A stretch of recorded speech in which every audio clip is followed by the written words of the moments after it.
절 말씀부터 35절 말씀까지는 예수님께서 베드로가 예수님을 부인할 것에 대해서 예언하시는 말씀입니다. 참 재밌죠? 자기 자신을 부인하고 다 떠나야 합니다. 그런데 그것을 예수님이 용납하시고 그런 사람들을 부르셨어요. 왜 그러셨을까? 생각해보면 묵상할 게 많습니다. 그 다음에 36절 말씀부터는 겟세마네 동산에서 이제 3번 기도하시는, 십자가를 지기 전에 기도하시는 그런 장면들이 기록되어 있습니다. 오늘 이 두 가지 내용을 보도록 하겠습니다. 자, 26장 31절 말씀을 다 같이 읽어보겠습니다. 그때에 예수께서 제자들에게 이르시되 오늘 밤에 너희가 다 나를 버리리라. 기록된 바 내가 목자를 치리니 양의 떼가 흩어지리라 하였느니라. 사실 이것도 이제 예언을 응하게 하시는 그런 목적입니다. 예수님의 삶에 굉장히 중요한 포인트는요, 예언을 이루는 거예요. 구약에 예언된 것을 하나도 빠짐없이 다 이루시는 것이 예수님의 삶에 굉장히 중요한 포인트였습니다. 그럴 때 예언을 이루실 때 굉장히 직접적으로, 가능하면 아주 직설적으로 이루세요. 그렇게 이루시는 이유는 뭐겠습니까? 첫째, 예수님께서 구약에 예언된 메시아라는 사실을 증명하기도 하는 겁니다. 두 번째는요, 예언을 이룬다는 것은 아무나 할 수 있는 게 아니었습니다. 그렇게 예언을 이루려면 뭐 해야 됩니까? 만약에 예언을 대충 이루면 많은 거짓들이 나타날 수 있잖아요.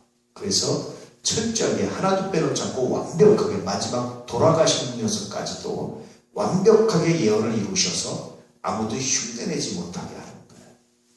그래서 구약에 예언된 모든 예언을 다 이룬다는 것이 얼마나 어려운지 그 확률상 불가능하다는 겁니다. 언젠가 말씀드렸죠.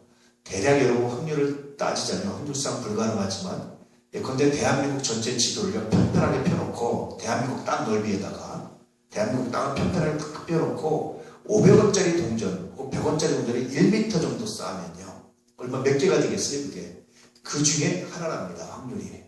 어떤 분이 이걸 수학자가 또 계산을 했어요. 그만큼 어려워요. 만약에 이러지 않았다면 수많은 이단들, 수많은 거짓들이 나타나서 내가 메시아가 할 때 구별이 안 되죠. 근데 예수님은 구약의 예언을 그렇게 완벽하게 이루심으로 해서 스스로 본인이 메시아고 하나님이시고 구원자이심을 증명해내시는 겁니다. 이건 우리들에게 엄청나게 큰 은혜입니다. 그러지 않고도 우리가 그러죠. 너 나 몰라? 나 믿어. 안 믿으면 지옥이야. 아예 믿기 싫으면 말어. 그럴 수 있잖아요. 그런데 예수님 그렇게 안 하시고 우리가 예수님을 믿을 수밖에 없는 수많은 증명을 해주시는 거예요. 이게 예수님의 사랑, 하나님의 사랑입니다. 그래서 늘 말씀드렸지만 예수 믿고 천국 가는 게 여러분 기적이 아닙니다. 끝까지 안 믿고 지옥 가는 게 정말 큰 기적입니다. 그보다 더 큰 기적이 뭔지 아십니까? 교회는 나왔는데 거듭나지 않는 건 더 큰 기적입니다. 이건 정말 놀라운 기적이에요.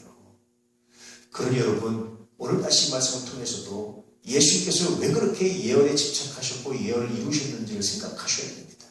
자기 자신을 위해서가 아니라 우리를 위해서, 우리에게 정말 믿지 않고는 배길 수 없는, 믿지 않고는 견딜 수 없는 확실한 증거를 보여주기 위해서 이토록 예언을 이루어왔어요. 두 번째 포인트는요, 예수님께서 근데 왜 예언이, 하나님의 예언이, 그런데 왜 예수님을 메시아를 다 버리는 것처럼 될까? 그게 참 재밌잖아요. 왜 그렇게 하셨을까? 여러분 만약에 그렇지 않았으면 어떻게 되겠습니까?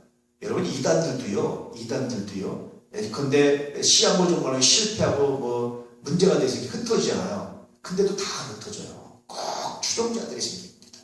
남아있는 사람들이 꼭 생겨요. 우리가 알고 있는 한국에 들어있는 이단이라고 하는 교단들 중에도요, 그런 교단들이 있습니다. 남아있는 사람들이 꼭 생겨요. 구원파도 없어지면 꼭 남아있는 사람이 또 다시 만들고 또 이상한 것도 만들어서 또 이렇게 하여튼 가지치고 이상하게 해서 또 하나 만들어요. 그렇게 남아있거든요. 그런데 다 흩어진다. 다. 싹 흩어지는 거예요. 싹 불이라고 흩어지는 거예요. 앞에 나선 자가 없는 거예요. 여러분 이것은 정말 어떤 의미에서 불가능한 일입니다. 이것 자체가. 그런데 예수님에게는 이런 예언이, 불가능한 예언이 이루어지고 있는 거예요. 이걸 통해서도 우리에게 다시 한번 하나님이 얼마나 큰 사랑을 베푸신지 알아야 됩니다. 두 번째는요, 이렇게 흩어졌던 자들과 우리가 다르다라는 거예요. 우리도 예수님 제자들이 다 예수님을 부인하고 그 아주 중요한 현장에서 떠났듯이 우리도 그럴 수 있다라는 거예요. 그래서 저는 종종 생각해 보면 순교의 현장에서 예수 잘 믿다가 마지막에 부인하고 죽는 사람들, 정말 그들을 하나님이 내치실까? 뭐 그런 생각도 들어요. 끝까지 시인하고 죽는 분들 정말 복이 있는 사람들이죠. 근데 간혹 부인하고 이렇게 쭉 이렇게 살아난다 할지라도 정말 하나님이 그들을 버리셨을까? 이건 사실 초대교 때부터 굉장히 중요한 논쟁이었어요. 예수를 순교가 무서워서 죽는 게 무서워서 부인했던 사람들이 나중에 이 핍박이 끝나고 다시 교회로 돌아오고 싶어 합니다. 이들을 받아줄 거냐 말 거냐. 이거는 교회 역사에서 굉장히 중요한 논쟁거리였습니다. 우리나라도 그런 비슷한 논쟁이 있었다고 그랬죠. 일제시대 때 신사참배한 사람들을 다시 받을 거냐 말 거냐. 나는 그런 사람과 도저히 못 오겠다. 우리는 못 받는다. 강력하게 외치면서 나간 사람들이 장로교 고심파입니다. 이 사람들은요, 이렇게 다른 그때 신사참배했던 그런 교회 목회자들과 강당교회도 못하게 했어요. 이런 분들이 있어요. 우리 교회도 물론 일제시대 때 신사참배를 거부하고 교회가 폐쇄당하는 그런 아픔을 겪었었습니다. 이건 계속해서 논쟁이에요. 그런데 계속해서 교회에서는 논쟁하지만 계속 결론은 어떻게 내립니까? 받아주는 것으로 계속 결론을 내요. 우리가 판단하는 문제가 아니다고 했어요. 회개하고 돌아왔다면 받아줘야 되는 거 아니냐. 그렇게 이제 결론을 내립니다. 근데 이 예수님의 제자들을 보면 받아주는 게 맞는 것 같다라는 생각이 사실은 들어요. 다 예수를 부인하고 베드로 같은 건 저주까지 떠나버렸어요. 그것도 작은 계집종 앞에서. 그런데도 불구하고 주님 다 받아주잖아요. 우리도 그렇습니다. 우리도요, 늘 예수를 잘 믿는 것 같지만 순간적으로 우리가 예수를 부인하는 일이 얼마나 많은지 몰라요. 말씀에서 떠나는 일이 얼마나 많은지 몰라요. 막 원수처럼 원수 갖고 싶은 마음이 들 때 주께서 뭐라고 말씀하십니까? 원수를 사랑하라. 이 말씀이 가슴에 박힙니까? 밖에서 내가 그 말씀에 순종해야지 이런 사람도 있지만 일단 저지르고 볼 때가 얼마나 많습니까? 화내고 분노하고 저지르고 볼 때가 얼마나 많습니까? 그렇잖아요. 그 순간 우리는 예수를 부인하는 거나 마찬가지예요. 정말 교회를 사랑한다고 말하지만 이 순간 일단 내 어떤 감정과 틀어지면 일단 교회고 뭐고 눈에 안 보이고 막 그럴 때가 얼마나 많습니까? 그때도 사실은 예수를 부인하는 거나 마찬가지입니다. 끊임없이 우리도 제자들처럼 이런 현실에 우리는 목숨이 왔다 갔다 하는 게 아님에도 불구하고 이렇게 하는데 하물며 목숨이 왔다 갔다 하면 어떻겠습니까? 이런 우리들을 다시 예수님께서 부르시고 이런 제자들을 다시 부르시고 성경 주시고 다시 쓰셨듯이 이런 우리들을 다시 용서하시고 부르시는 이런 것이 7번 용서하시는 주님의 마음이 이 안에 또 들어있습니다. 굉장히 놀라운 말씀입니다.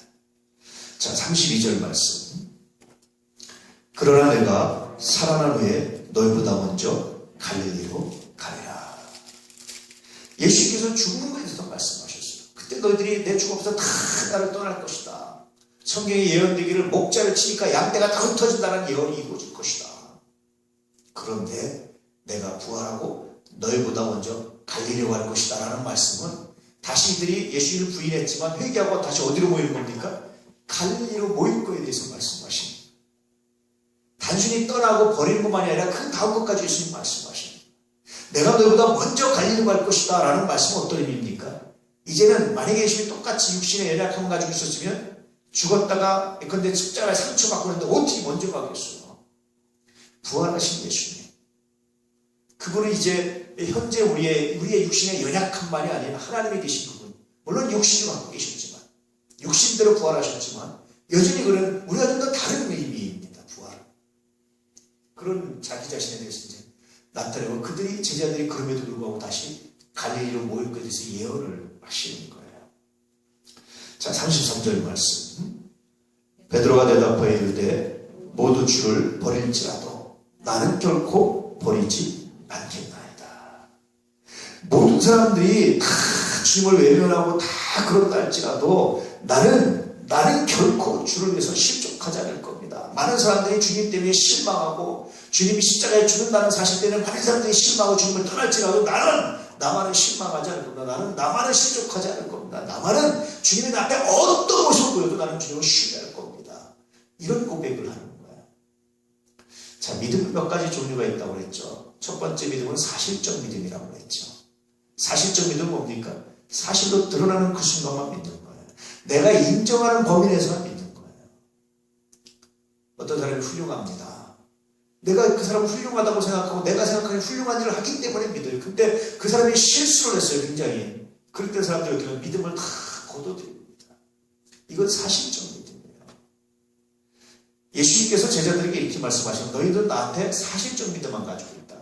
내가 기적을 베피고 내가 능력을 행하고 내가 많은 일을 행할 때 너희들이 나를 따랐지, 내가 십자가에 힘없이 죽어갈 때 너희들 다 떠날 것이다 라는 얘기는 너희들이 나한테 갖는 믿음은 사실적 믿음이다 이런 얘기하는 겁니다. 그러니까 베드로가 뭐라고 말했냐면 나는 주님을 사실적 믿음이 아니라 내가 인격적 믿음을 갖습니다 이렇게 말하는 거예요. 인격적 믿음이라는 건 뭐냐면 그가 실수를 했을 때 그런데도 불구하고 그를 신뢰해 주는 건 왜 그렇습니까? 내가 그의 인격을 믿습니다. 그건 실수입니다. 그렇게 신뢰해 주는 거예요. 사람의 관계는요, 사실적 믿음에서 인격적 믿음으로 자라가야 이 믿음이 자라가는 거예요. 이게 자라가는 겁니다. 아이들이요, 어릴 때는 부모가 마치 전능한 것처럼 하나님처럼 생각하죠. 그러다 시간이 지나면 부모가 실수가 많은 인간이라는 걸 알아요.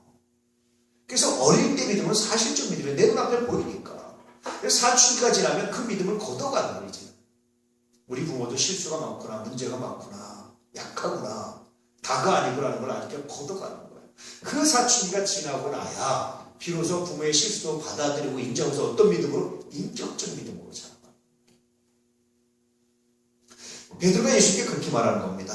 다른 사람은 다 예수님 없이 십자가에 지고 다 이렇게 보낼 때 나는 다 실족하고 다 떠나고 다 실망하고 예수를 다 부인할지라도 나만은 끝까지 실족하지 않고 나는 주님을 인격적으로 신뢰합니다. 이렇게 말하는 거예요. 굉장히 사실은 건방진 얘기기도 하지만 굉장히 확신이고 굉장히 자기 자신을 특별하게 여기는 겁니다. 나는 예수님 나머지 11사도가 예수님 믿는 나머지 다른 많은 제자들이 예수님을 따르는 건 나는 차원이 다릅니다. 나는 예수를 인격적으로 신뢰합니다. 뭐 이런 얘기를 하고 있는 거예요. 여러분 어떻게 신뢰합니까? 그럴 때 예수님께서 뭐라고 말씀하시죠? 34절에 예수께서 이르시되 내가 진실로 내게 이르노니 오늘 밤 다 울기 전에 내가 3번 나를 부인하리라. 웃기지 마 베드로. 너도 사실적 믿음에만 머물러 있는 거야. 내가 너한테 진짜 내가 얘기를 안 해줄까? 그게 뭐냐면 오늘 밤 다 굴기 전에 새벽녘 다 굴기 전에 3번 내가 나를 부인할 거야. 너도 여전히 다른 사람과 다르지 않는 사실적 믿음만 가지고 있어. 만약에 여러분 이때 베드로가 자기 부인하지 않았다고 어떻게 됐을까요? 나머지 11사도들과 베드로가 어울릴 수 있었을까요? 참 재밌죠.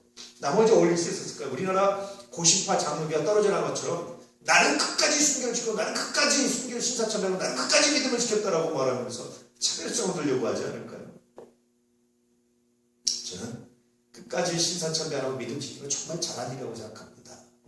근데 그보다 더 잘한 일은요, 그렇게 약함으로 신사참배하고 넘어진 분들을 수용해 주실 수 있도록 포용해 주실 수 있다면 얼마나 좋았을까. 그런 생각이 들어요. 어쨌든 이 유교가 한창인 와중에 교단이 가라졌어요. 교단이. 참 이게 마음이 아프죠. 지금 또 네팔에 가서 또 봉사활동하는 분들 굿피플이라고 있습니다. 그 단체 봉사하는 분들이 가서 또 말하기를 소문으로는 아직 확인을 해봐야 되겠지만 현지 소문으로는 니네가 힌두교 신을 믿어서 지진이 났다. 예수 믿어야 된다면서 성경 나눠준다. 그래서 또 난리가 났어요. 여러분 늘 말씀드렸지만요. 우리가 이것을 섬기는 것은 물론 예수 믿으면 더 좋습니다. 그러나 그것보다 이전의 문제입니다. 그냥 인간으로서 섬겨주고 사람으로 섬겨주는 거지 예배드려야 밥 주고 예수 믿어야 뭐 해주고 꼭 집에서 예수 믿으라고 말하고 물론 전도에 열정을 갖는 건 좋지만 여러분 그건 조건이 아니에요. 그를 사랑하고 그를 섬기는 게 우리가 할 일이고 그래서 그가 예수 믿어주면 정말 더 좋죠. 정말 더 감사하죠. 2차 대전 때 싫어한대요. 그런 얘기가 있었습니다. 어떤 사람이 이제 밑에 수용소에 갇혔어요. 매일같이 그 하나가 사식을 넣어줬어요. 근데 그 유태인 수용소 소장이 자기가 대신 맨날 받아먹어서 전달해주지 않고. 그래서 불러가지고 하루는 불러서 약 올린 거죠. 당신 부인이 맨날 사식을 넣는데 내가 먹었는데 참 맛있게 잘 먹었다. 화를 낼 수 있었는데 이 사람이 감사합니다. 맛있게 드셔서. 그러나 깜짝 놀란 이 사람이 할 말을 모르는 거야. 그래서 나중에 이제 유태인 수용소에서 벗어나서 해방되고 난 다음에 아니야 그 길을 어떻게 이제 그 주변을 어떻게 이렇게 옛날 일 생각하면서 갔다가 그 주변에 소장이 산다는 얘기를 알고 찾아갔어요. 찾아가서 이러이러한 사람이니까 처음에 몰랐다가 얘기했더니 아는 거예요. 내 아내가 맛있는 밥을 했는데 당신한테 대접해주고 싶습니다. 허락해 주십시오. 그래서 그 집에서 아내가 만든 음식을 맛있게 먹었습니다. 당신이 내 아내 음식을 참 좋아했습니다. 그랬더니 이 소장이 갑자기 하는 말이 당신 도대체 나한테 원하는 게 뭐예요? 왜 이러십니까? 많은 사람들이 나를 낯이 앞자리에서 공부하라고 막 비난하고 그럴 텐데 당신은 어떻게 나한테 그럴 수 있습니까? 라고 말할 때 이 사람이 했던 말이 내가 예수 믿습니다. 예수님이 내게 주신 마음입니다. 이 말에 그 소장이 감동해서 예수 믿습니다. 그런데 만약에 딱 주면서 당신이 예수 믿으라고 내가 떡을 주고 아니면 안 준다. 그래서 어떻게 되겠어요? 우리 한국 사회도 그렇습니다. 예배 드리면 노숙자들 밥 주고 밥 먹고 나서 예배 드리게 하고 이런 건 아닙니다. 예배는 우리한테 중요한 거지 그들한테는 중요한 게 아니에요.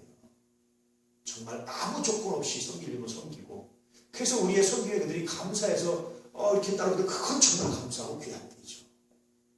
근데 너무 잘못되게 우리 한국 기독교가 그런 것에서 정말 마음이 아픕니다. 슬픕니다. 그래서 그 현장에 가서 그 세계적인 망신을 당하고 있는 거예요. 정말 슬퍼요. 어쨌든 그런 일들이 왜 일어납니까? 베드로 여전히 그런 겁니다. 나는 만약에 베드로가 부인 안 하고 다 나머지 부인하고 베드로 끝까지 지켰으면 아마 나머지 제자들과 어울리지 못했을 거예요. 근데 베드로도 싫다. 더 싫다. 세 번이나 다른 더 많이 저주합니다. 가만히 했으면 몰랐는데 이게 베드로답게 하는 거예요. 아마 베드로는요 새벽기도 안 하고 못 베겼을 것 같은 내 생각에. 새벽마다 닭이 울 때, 요즘에 서울은 닭이 없으니까 안 오지만 시골에 살 때 닭이 맨날 새벽마다 울잖아요. 닭 울 때마다 무슨 생각을 하겠어요? 정신이 막 쳤다는 거죠. 닭 우네, 또 우네. 일어나서 또 기도하고 아마 그랬을 겁니다. 베드로는 아마 새벽 예배 안 하고 못 보겠을 것 같아요. 내 생각에. 닭 울 때마다 일어나가지고, 닭 소리 들을 때마다 일어나가지고 그랬을 것 같아요. 이게 하나님의 은혜입니다. 실수를 선용하시면 되죠. 자, 35절 말씀. 베드로가 이르되 내가 주와 함께 죽을지언정 주를 부인하지 않겠나이다 하고 모든 제자도 그와 같이 말하니라. 이게 사실은 미련함입니다. 주님이 말씀하셨을 때 어떻게 됩니까? 그렇습니까? 어떻게 하면 내가 실수 안 할 수 있습니까? 이렇게 물어봐야 정상이에요. 근데 사람의 미련에 보니까 주님이 말했는데 웃기는 소리 하지 마십시오. 주님 말도 안 됩니다. 나는 죽을지언정 내가 목숨 내놓고 끝까지 내가 주님 부인하지 않을 겁니다. 다른 데는 우리도 그럴 겁니다. 우리도 그럴 겁니다. 이렇게 했습니다. 여러분 이건 미련한 거예요. 늘 말씀드리지만 고집필 때가 있고 꺾을 때가 있습니다. 주님 말씀하시면 네, 제가 그런 실수를 하는군요. 어떻게 하면 그런 실수를 안 할 수 있을까요? 이렇게 물어봐야 정상인 거예요. 이해되시죠? 간혹가다 이런 미련함이 잘못된 충성이거든요. 이럴 때는 여러분 솔직하게 물어보고 그럼 내가 어떻게 하면 실수를 할 수 있을까요? 이게 지혜입니다. 할렐루야. 웃기지만 나는 그런 일 안 해. 나는 없어. 이건 미련한 일이에요. 아, 나도 그런 실수할 가능성이 있군요. 어떻게 하면 내가 그런 실수를 안 할 수 있을까요? 이게 지혜입니다. 베드로가 만약에 이렇게 물었다면 아마 예수님 앞에 말씀도 안 하셨을 것 같아요. 그렇죠. 이런 미련함이 여러분 사람을 망치는 거예요. 누군가 여러분에게 내가 너 보니까 앞으로 너 좀 문제가 있겠다라고 얘기하면 웃기지 마라. 나는 그런 일 절대 없어. 이건 미련함입니다. 그래 당신 보기에 그렇게 보이나요? 그럼 내가 어떻게 하면 그런 실수를 안 할 수 있을까요? 묻고 본인도 돌아와서 실수 안 하는 게 은혜지. 그렇잖아요. 이게 은혜인 겁니다. 이게 감사합니다. 내가 누구한테 얼마 돈 받은 거 있으면 내가 목숨이라도 내놓겠다. 이건 미련한 겁니다. 왜냐면 사람이요. 기억을 다 못해요. 어떤 일을 하는지 몰라요. 지금 생각은 아닌 것 같지만 어떤 일이 어떻게 될지 모르는 거예요. 자기 모르게 누가 또 어떻게 했는지 모르는 거예요. 그런가요? 혹시 그런 일이 있다면 정말 제가 심각한데 돌아보겠습니다. 이렇게 말하면 달라지는 거예요.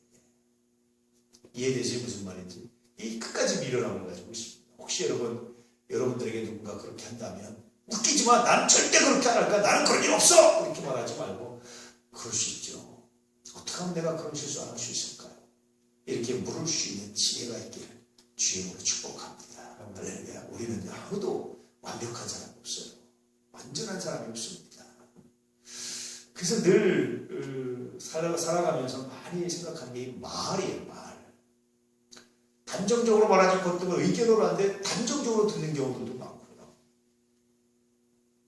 그래서 이건 의견입니다라는 말을 자주 하는 이유가 그런 것 같은데 그렇기도 하고 또 내 스스로 안 하겠다고 단정해놓고 못 지킬 때도 많고 그래서 참 사람은 말대로 못한다. 말대로만 살면 정말 의인이다. 그런 생각할 때가 참 많죠. 베드로 말대로 못했습니다.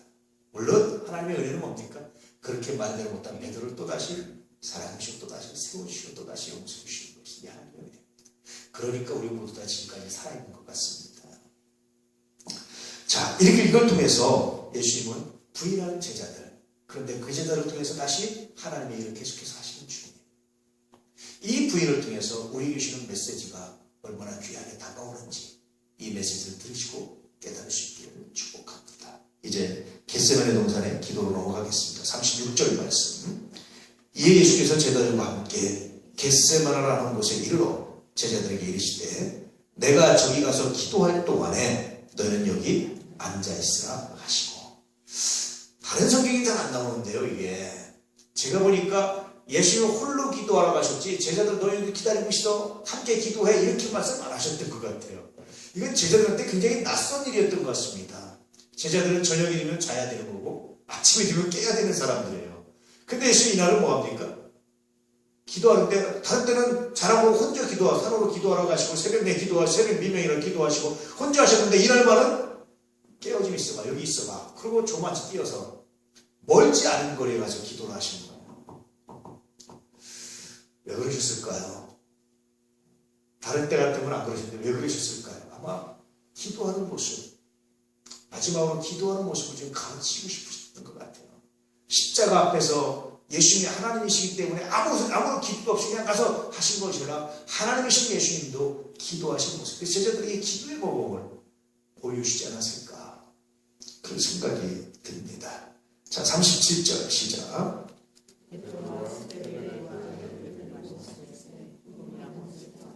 자 예수님이 항상 데려다니는 세 명의 제자가 있다고 그러죠. 중요한 순간마다 누구입니까? 베드로 세베대의 두 아들이 누구죠? 야고보와 요한이었습니다. 이게 성경에 안 나오는데 교회에서 나와 있다고 했죠.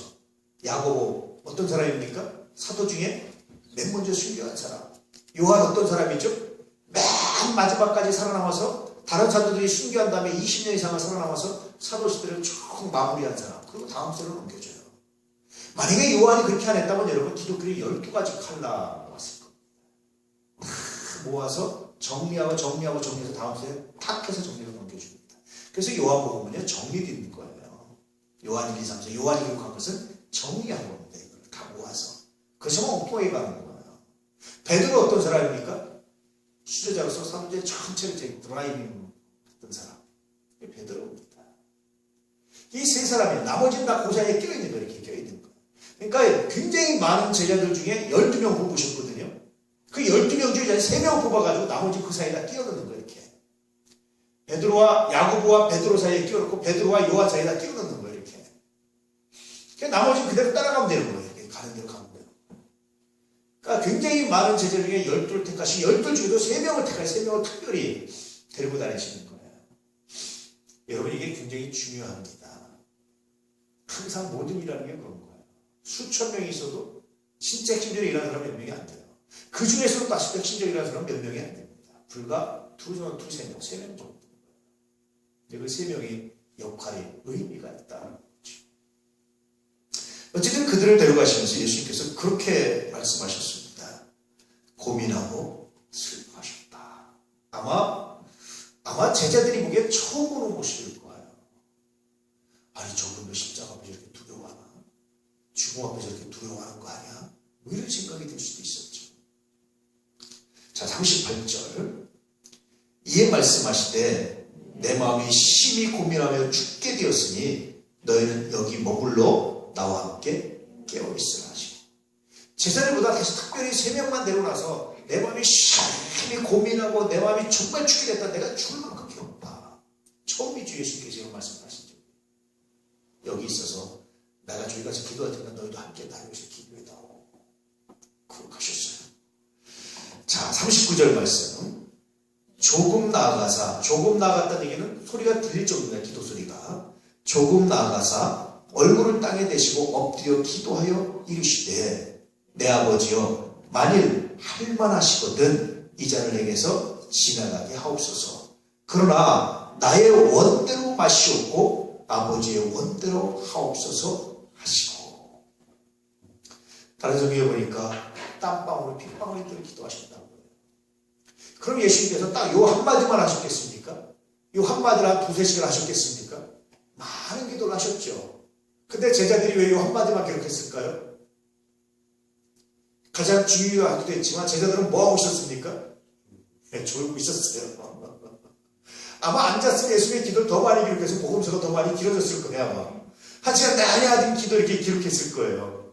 물론 다른 거는 그렇게 중요하지 않았던 것 같습니다. 성령께서 생각나지 않게 하신 건데 이 말은 들은 거예요.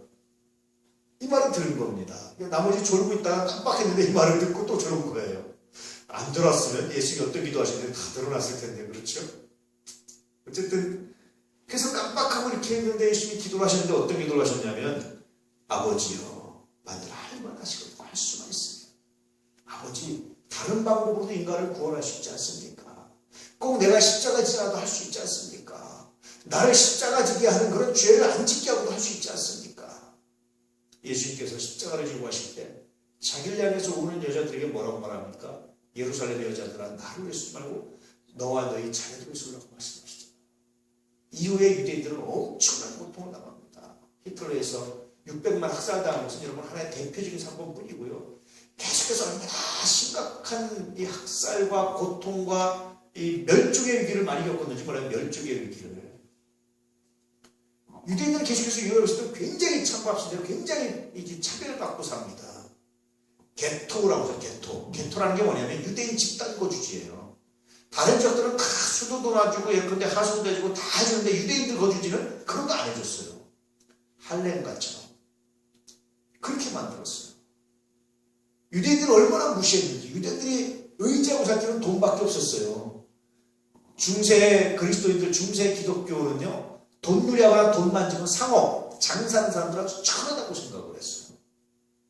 우리도 옛날에 사는공상이라고 했잖아요. 특히 돈누리하는 것은 인간이 할 바가 아니라고 생각을 했어요.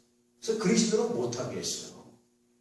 그러면 유대인들, 유럽에 사는 사람들 중에 그리스도인이 아닌, 유럽 대부분의 사람들은 그리스도인인데 그리스도인이 아닌 사람들 중에 그래도 돈 관리하고 머리가 좋은 사람이 누구냐면 유대인들이었단 말이에요. 그래서 유대인들이 돈 관리를 했어요. 물론 바벨론으로 포로로 잡혀가서 처음 한 게 그런 금융업이었는데요. 그러니까 수천 년 전부터 돈 만진 사람들인데 사람들은. 근데 돈은 돈을 했지만 그렇게 무시하고 그렇게 천대하고 그렇게 멸시하고 그렇게 하고 살았어요. 심지어는 유대인들이 돈 이렇게 많이 벌면 사회에서 야 우리도 유대인들이 다 가져간다라는 소식이 딱 들리면 정치인들이 재산 싹 압류하고 내쫓았어요. 다른 나라로. 자기네 나라 경제가 또 안 좋아지잖아요. 그 유대인들 그러다가 사업하게 하고 막고 당하고 또 막 또 경제가 좀 좋아지고 사업이 일어나고 그럼 사람들이 또 우리 또 유대인들이 다 가져간다 그렇게 하면 또 싹 뺏고 또 내쫓고 이걸 수도 없이 반복한 사람들이에요. 유대인들이. 얼마나 피해받고 얼마나 인격적 대우를 못 받았는지 몰라요. 예수님이 이런 것들이 보인다면 이걸 아신다면 어떤 마음이 들겠어요. 본인이 십자가 지는 것도 물론 괴로운 일이지만 그가 그것으로 말미암아서 유대인들이 겪어야 될 그런 고통을 생각하신다면 예수님 마음이 어떻겠습니까? 이게 예수님의 고민과 슬픔이었어요. 그래서 할 수만 있으면 아버지 이런 방법 말고도 사람들을 구원할 수 있지 않습니까? 꼭 이런 방법을 하셔야 되겠습니까? 꼭 이 방법을 쓰셔야 되겠습니까? 뭐 이런 뜻입니다. 그렇게 하나님께 그런 내용으로 기도를 하신 거죠. 기도하시고 나서 마지막 결론은 뭡니까? 그렇지만 아버지 나의 원대로 마옵시고 아버지 나의 계획대로 내 생각대로 하지 마시고 아버지의 계획대로 하십시오. 내가 순종하겠습니다. 기도라는 건 늘 그렇게 말씀드렸죠. 하나님 당신 뜻대로 해주십시오. 이것도 하나님 당신 뜻대로 하십시오. 하나님 이것도 당신 뜻대로 하십시오. 물론 여러분 굉장히 좋은 기도 같지만 미안하지만 잘못된 기도예요. 기도는요. 그러면 뭐가 진짜 하나님 뜻이고 뭐가 내 뜻이고 하나님 뜻과 내 뜻이 어떻게 다른지 구별이 안 돼요. 하나님 내 생각은 이렇습니다. 내 뜻은 이렇습니다. 나는 이게 이렇게 됐으면 좋겠습니다. 그런데 하나님 이 일의 결과를 내가 하나님께 맡깁니다. 라고 말할 때 기도하잖아요. 그 결과를 보면서 내 뜻과 하나님 뜻이 어떤 차이가 있는지 나중에 결과를 보면 내 뜻대로 됐을 때의 결론과 하나님 뜻대로 됐을 때의 결론을 비교하면 정말 하나님께서 인도하신 얼마나 감사하고 은혜인지를 알게 돼요. 그래야 신앙이 살아있는 신앙이 되고요. 그래야 신앙이 체크가 갈 수 있는 신앙이 됩니다. 신앙에 체크리스트가 없으면요. 신앙이 성장하지가 않아요. 신앙이 좋은 것처럼 착각하는 분들이 아버지 뜻대로 당신 뜻대로 다 아버지 뜻대로만 하십시오. 나는 아닙니다. 이렇게만 말하잖아요. 미안하지만 여러분 신앙이 성장하지 않습니다.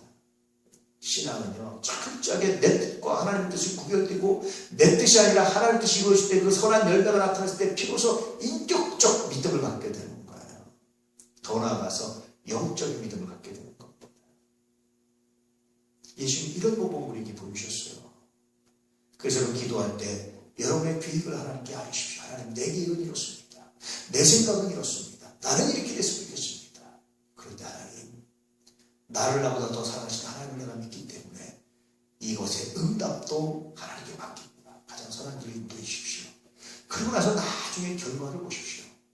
그래서 꼭 내 생각대로 이루어졌다 이랬다가 중요한 것이 아니라 그렇게 기도하고 결과를 보시면 내 생각대로 이루어지지 않고 다른 데 됐지만 이렇게 된 것이 신앙으로 얼마나 은혜인지를 비로소 알게 되는 거예요. 이게 하나님의 사랑입니다. 그래서 여러분 기도는 내가 기도한 대로 응답받았다 안 받았다 이건 별로 중요한 게 아니에요. 내가 생각한 대로 됐다 안 됐다 이건 별로 중요한 게 아닙니다. 이해되십니까? 오히려 그것은 또 손해일 수도 있어요. 억지로 하나님께 우겨가지고 하나님 그냥 이렇게 해주셔가지고 내게일까 하나님의 생각은 인간의 생각과 하나님의 생각은 늘 달라요. 그래서 내 생각이 아니라 하나님의 생각이 이루어지도록. 근데 하나님의 생각이 이루어지고 하나님의 생각과 내 생각이 구별되면 내 생각이 정확해야 내가 뭔가 알아야 하나님의 생각이 구별되는 거예요. 이게 중요합니다. 예수님 그런 기도를 하셨어요. 자 40절 말씀 제자들에게 오사 그 자는 것을 보시고 베드로에게 말씀하시되 너희가 나와 함께 1시간도 이렇게 깨어있을 수 없더냐.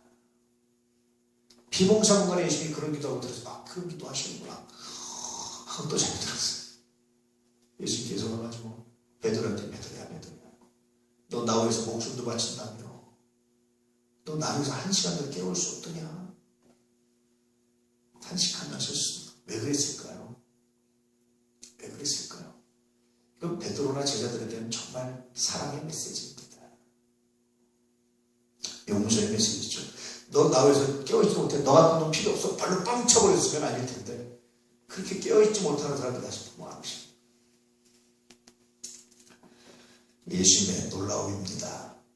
자 41절 시험에 들지 않게 깨어 기도하라. 마음의 원인으로 된 육신이 약하도다. 결국 우리가 시험에 드는 것은 뭐 때문입니까? 깨어서 기도하지 않기 때문에. 기도를 하긴 하는데 깨어서 기도하지 않기 때문에 시험에 든다. 홀무에 걸려 넘어진다. 자꾸 우리가 사실적 믿음에만 모른다. 인격적 믿음을 갖지 못합니다. 종종 많은 어떤 사람들이 교회에 어떤 그런 스캔들 우리들이 하도 많이 못 얻으면 그래서 안 나가. 그래서 뭐 어째 미안하지만 사실적 믿음에 머무르는 거. 내가 좋을 때만 내가 내 마음에 들 때만 여러분 아닙니다. 그럼에도 불구하고 이 교회의 그리스도가 그리스도의 몸이고 이 교회가 머리가 그리스도고 내가 주님을 믿습니다. 여러분 이게 인격적 믿음이에요. 이런 인격적 믿음으로 자라갈 수 있기를 진실로 축복합니다. 얼마나 교회가 소중한 건지 몰라요. 교회를 주님의 몸이라고 말하는 게 얼마나 큰 면 줄 아십니까? 교회의 머리가 주님이라고 하는 게 얼마나 큰 면 줄 아십니까? 정말 놀라운 은혜입니다. 놀라운 은총입니다. 이 교회 그 무엇과도 바꿀 수가 없어요. 이 교회 그 무엇과도 비교할 수도 없습니다. 이 교회 그 무엇보다 소중하지 않을 수 없습니다. 저는 그렇습니다. 예배가 소중하고 교회가 소중하고 물론 우리가 예배드리는 건물도 소중합니다. 성전도 소중합니다. 이런 소중함이 사라지는 것 같아서 참 마음이 슬플 때가 참 많습니다. 자, 42절 말씀. 다시 두 번째 나아가 기도하여 이르시되 내 아버지여 만일 내가 마시지 않고는 이 잔이 내게서 지나갈 수 없거든 아버지의 원대로 되기를 원하나이다 하고 내가 이렇게 하지 않으면 안 된다고 생각하신다면 내가 보기엔 아버지는 전능하신데 다른 방법도 충분히 많은데 아버지가 이 방법 외에는 다른 방법을 사용하지 않겠다고 말씀하신다면 내가 그 방법에 순종하겠습니다. 늘 말씀드렸죠. 순종과 동의는 같다 다르다? 다른 거예요. 동의는 뭡니까? 나도 그렇게 생각한다는 건 동의예요. 순종은 나는 달라요. 나는 그렇게 생각 안 해요. 나는 생각이 달라요. 그런데 당신의 말씀이라면 내가 따르겠습니다. 이게 순종이에요. 예수님 이런 순종을 보여주신 겁니다.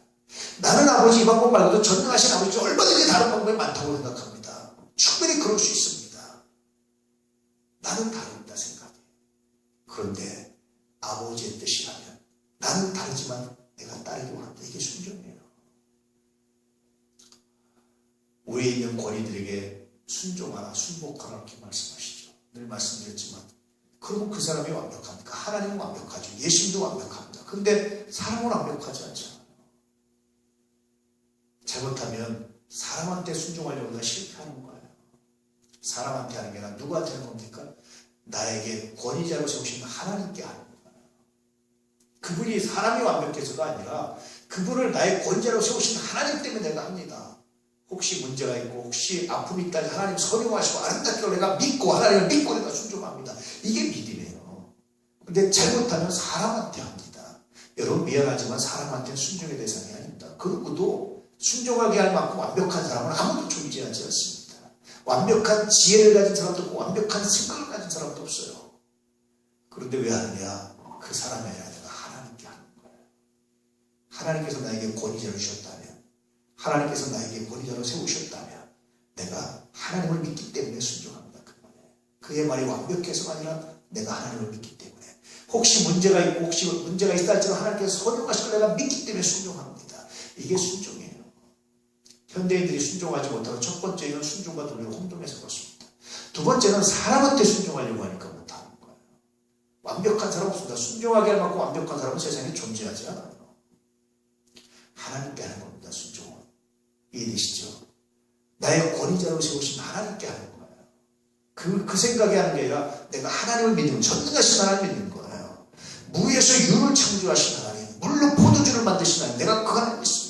설사 그 권위자의 계획이 물 같고 아무것도 아닌 것 같고 문제가 많은 것 같다 할지라도 하나님이 세우셨으면 내가 하나님을 믿고 합니다. 그걸 선용하셔서 아름다운 열매가 되게 할 줄 믿습니다.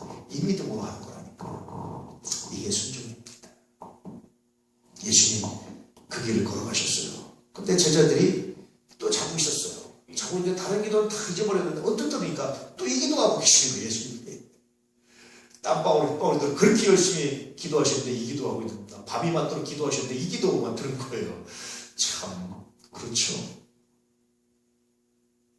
자 43절 다시 오사 보신즉 그들을 자니 이는 그들의 눈이 피곤함이라. 눈꺼풀이 세상에는 제일 무겁죠. 졸릴 때 눈꺼풀이. 예수님을 이해하신 거예요. 이제는. 마음의 원의로 되너 육신이 약하구나. 이해해 주시고 마음도 선담을 책망하셨을 거예요. 두 번째는 마음에 정말 눈을 뜨고 부릅뜨시려고 했는데 또다시 졸린 거예요. 왜 졸았을까요? 첫째 물론 피곤해서입니다. 두 번째 왜 졸았을까요? 제자들이 안 졸 수 있는 방법이 딱 하나 있었습니다. 어떻게 하면 안 졸았을까요? 예수님처럼 열정적으로 소리내서 기도했다면 안 졸았을 거예요. 근데 그렇게 기도 안 했어요. 예수님을 따라서 해야 되는데 예수님을 따라서 하지 않았어요. 예수님이 만약에 아버지요 만일 이 잔을 내가 마시지 않고는 이 잔이 내게서 지나가셨거든 아버지 원들 하옵소서 이렇게 했으면 아버지 하나님 우리 예수님 우리 주님 살펴주십시오. 그 기도에 응답해 주십시오. 이렇게 같이 함께 기도했다면 어떻게 되겠어요? 아마 안 좋았을 겁니다. 그렇죠? 그냥 기다리니까 좋은 거예요.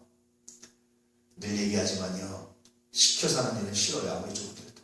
내가 하는 일은 즐겁습니다. 그래서 여러분, 지혜로운 사람은요, 시키기 전에 하는 사람이 지혜로워요. 예수님 기도하라고 하는데 시켜서 하는데 못하는 거예요. 아마 스스로 자발적으로 기도의 의미를 알았더라면 그러지 않았을 것 같습니다. 어쨌든 이랬던 제자들, 이들을 품으시고 이들과 함께 구원의 사역을 감당하시니 더 놀랍죠. 그래서 자, 44절, 또 그들을 두시고 나아가 세 번째 같은 말씀으로 기도하시고. 왜 그러실까? 어차피 좋은 거 아는데 왜 그러셨을까요? 왜 세 번을 간절하게 똑같은 기도를 하셨을까요? 왜 세 번째에서 똑같이 졸긴데 보는데 그냥 여기서 보고 있다가 잠깐 쉬셨다가 에휴 졸음구나 그러고 기도하셔야 꼭 와가지고 일어나, 좀 깨우실 수 없냐? 피곤하지? 또 가서 기도하시고 일어나, 좀 깨우실 수 없냐? 마음은 원이로되 육신이 약하구나. 그럼 또 가서 기도하시고. 이건 정말 제자들을 향한 마음입니다. 또 세 번을 하나님께 기도했다는 얘기는 그 당시 우리나라도 그렇죠. 3세번이에요. 3세번. 한 번은 너무 부족하고, 두 번도 조금 부족하고, 세 번, 네 번은 좀 넘쳐난다고 생각하죠. 그래서 혹시라도 여러분 어디 가서 이야기할 때 첫째, 둘째, 셋째까지 사람들이 잘 듣는데 넷째로 와, 왜 이렇게 생각합니다. 셋째 이상은 넘어가지 마세요. 우리나라 사람들은 3세번 굉장히 좋아합니다. 우리가 보통 찬송가, 서양음악 이런 네 박자가 많죠. 우리나라 박자는 몇 박자입니까? 세 박자가 줄입니다. 세 박자가. 어쨌든 30번일 때 유대인들도 마찬가지예요. 이 세 번은 굉장히 중요했습니다. 완벽한 걸 얘기해요. 그러면 예수님께서 하나님께 어떻게 기도한 겁니까? 하나님 이렇게 해주십시오. 근데 내 원대로 하시고 아버지로. 하나님 그래도 이렇게 해주셔야 되겠습니다. 그러나 내 원대로 하시고 아버지. 또다시 하나님 그래도 이렇게 해주셔야 되겠습니다. 또다시 그러나 하나님 내 원대로 하시고 아버지 원대로. 3세번을 기도했다는 얘기는 어떤 얘기입니까? 순종하면서도 또다시 내 마음에 아직 남아있어요. 뭔가 또다시 언제까지? 내 마음이 완전히 순종의 마음으로 돌아설 때까지. 한 번에 되는 게 아니에요. 이런 모범을 예수님께서 보여주셨습니다. 자, 44절, 또 그들을 두시고 나아가 세 번째 같은 말씀을 기도하시고. 45절, 이에 제자들에게 오사 이르시되 이제는 자고 쉬라. 보라 때가 가까웠으니 인자가 죄인의 손에 팔리느니라. 이제 쉬어, 편히 쉬어, 이제 자, 끝났어. 이렇게 얘기하는 거. 잤을까요? 안 잤을까요? 제가 위에 못 잤을 것 같습니다. 누워있었는지 모르지만 얼마나 잤는지 모르겠어요. 얼마나 있었는지 모르겠어요. 46절 말씀을 하십니다. 시작. 일어나라, 함께 가자. 보라 나를 파는 자가 가까이 오느니라. 에게이로. 그렇지. 에게이로. 일어나. 에게이로. 일어나자. 그런 뜻입니다. 아마 잠자는 사람들한테 자, 그리고 예수님 못 주무셨던 것 같아요. 제자들은 잤는지 안 잤는지 비몽사몽간 했는지 모르겠는데 어느 순간 딱 되니까 제자들 깨워서 일어나라. 에게이로. 그러니까 제자들이 일어났어요. 에게이로 깨웠어요. 가자. 이제 내가 팔린 때가 왔다. 이렇게 말씀하셨습니다. 제자들과 예수님과 나이 차이 별로 없어요. 세례요한만 조금 나이 차이가 있었고. 가자. 그렇게 말씀하셨어요. 그래서 확실히 그런 건 나이는 세상적인 나이는 좀 다른 것 같습니다. 어쨌든 이걸 통해서 예수님께서 세 번 간절히 기도하신 걸 통해서 우리에게 기도가 무엇인지, 시험에 들지 않기 위해서 어떻게 해야 되는지, 왜 세 번씩 이렇게 기도하셨는지, 예수님께서 고민하신 이유가 뭔지 우리가 이제 살펴봤습니다. 여러분, 이렇게 완벽하게 이렇게 우리를 향해서 사랑을 베푸시고 계획하시고 이루어가시는 그분, 이제 그분을 신뢰하시되 사실적인 믿음에서 인격적인 믿음으로 자라갈 수 있게 축복합니다. 할렐루야. 내 마음에 들기 때문에 내가 원하는 대로 기도가 응답되고 이루어졌기 때문에 인생 세상 만사가 내가 원하는 대로 됐기 때문이 아니라, 그분이 내 기도한 대로 내가 원하는 대로만 하셨기 때문이 아니라, 그러지 않으실지라도 그분이 내가 존경하는 일만 할 뿐이 아니라 그러지 않는다